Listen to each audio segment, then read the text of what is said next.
నా పేరేంటి?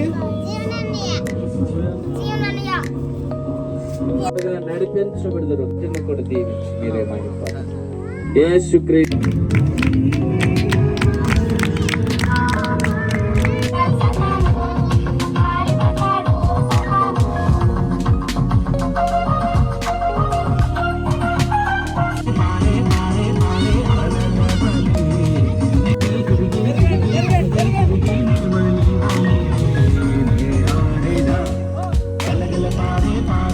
ఆశీర్వదించారు. మరియు ఆకాశం యోసేపు మరియా ఒక వరం అయిన తర్వాత ఆయన నాతో వచ్చాడనుకున్నాడు. అలా శాసించినందుకు అతను మరణించండి. ఆయన జ్ఞానానికి వారు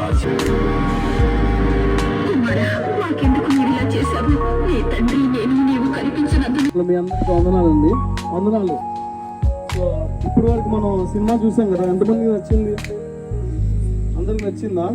సో ఈ సినిమా ఎందుకు ఇలా తీశారు అంటే, ఇది ఏదో సినిమా తీసాం కదా డబ్బుల కోసం కాదు. ఇది యేసయ్య నిజమైన చరిత్ర అన్నమాట.